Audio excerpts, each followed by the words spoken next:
Axe to Grind. Postgame? Postgame. Okay.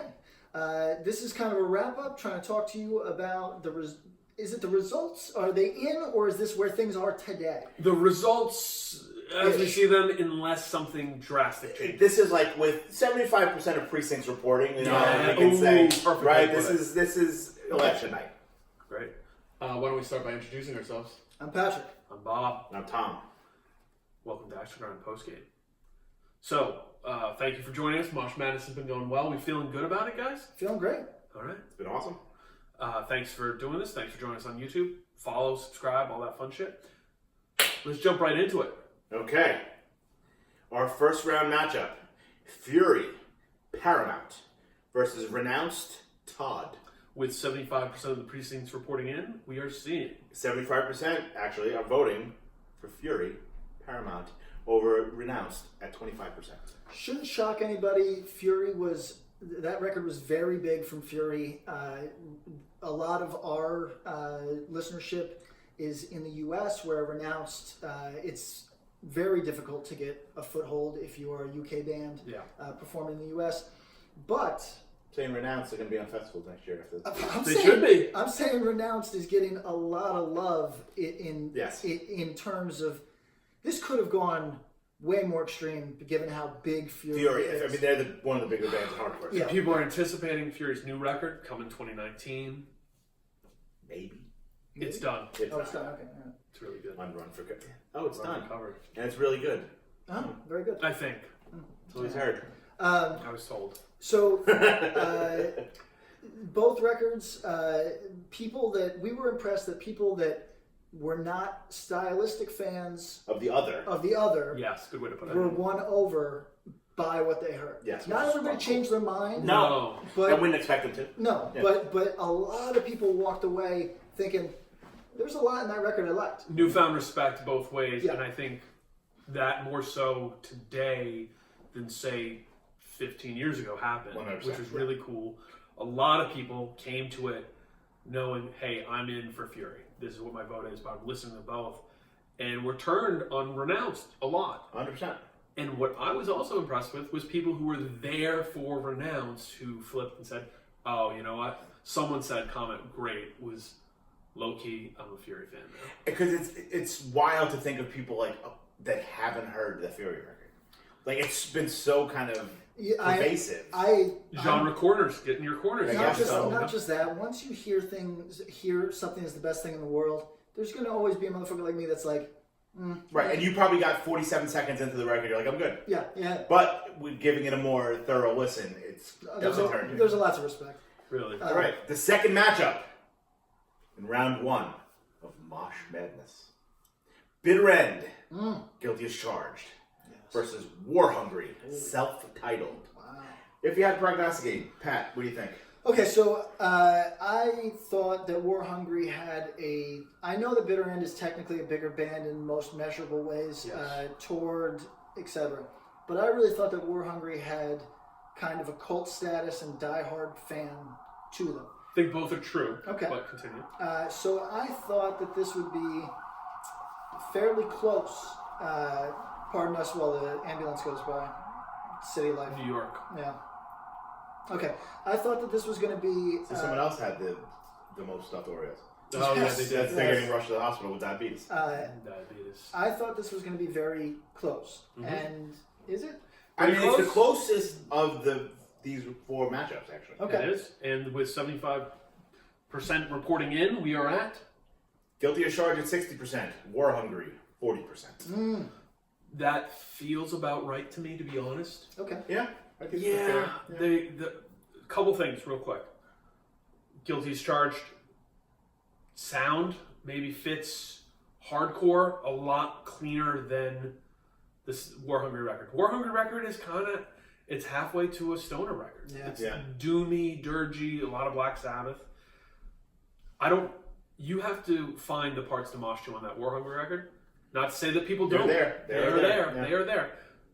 Bitter End's just a really traditional sound, and I think that kind of shows. I do think that the War Hungry record has a lot of hype and talk behind it because the people who love it. And I think they were a band's band. Yeah, I think that's true. If I had to be so, I think Arthur, it's also one of his first kind of like big forays, and people heard it and went, oh shit, I want my guitars to sound like that. Right. I want to be able to hit that kind of depth in the sound. So was he a studio guy before this? I don't know. He's done Maybe stuff. not. I mean, he's done a bunch I'm of just curious stuff. to see if like this made him More. a guy that people went to. Oh, that could be. The next matchup in round 1 of Mosh Madness: Twitching Tongues and Love There Is No Law versus Code Orange Kids, Love Is Love, Return to Dust. Returns. The returns. Twitching Tongues with a pretty substantial lead, 64% to 36% for Code Orange Kids. I'm surprised Yeah. that that's that close, to be honest. Oh, really? That close? Oh, I think so. see, I expected that these two could have run neck and neck. I think that the Twitching Tongues record is their record to a lot of people. As you know, they came out and said the band prefers their newer material. Obviously, totally makes sense that they do. That record, I think, defines the band to a lot of people. I think it's the one that put their stamp out there, all that. Whereas with Code Orange, clearly it wasn't until the next record that they kind of put their stamp on everything. I feel like this record is almost from a different band. I think the they name also has changed, but like this is not considered like if you think of Code Orange fans, nobody is listening to this record. I don't know. I would have said that before this. I feel like it's there's people that listen to this record and fell off for I Am King and Forward. I don't know if there's a lot of people that listen to Forever that are going back to this record. I credit a lot of the people in the comments who there were people who were 100% that who were like, "This is my peak for this band." Yes, but I also was really respectful to the people who were in for this, and then with I Am King and Forever. Also rode with those, and were like, oh, these are cool. I like it in a different way. Some still said they preferred this, but there were people who said, oh, this is my entry point to the band where it becomes a nostalgic thing. Sure. And I think you're right. There's a Code Orange Spotify, and there's a Code Orange Kids Spotify. and so neither the twain shall meet. I would have thought this would be closer.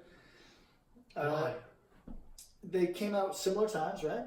Yes, within a year, maybe? Something like that. Both meant a lot to a lot of kids, and my guess would have been that anybody that was a fan of the one was a fan of the other at the time. That's a weird I think it's different. I think they were really. I think the march of time has changed it. I think that they were in their scenes were a little different. Code Orange, this record is a basement show record. I mean, but they played together like just after these came out, I think. But that was for the first time.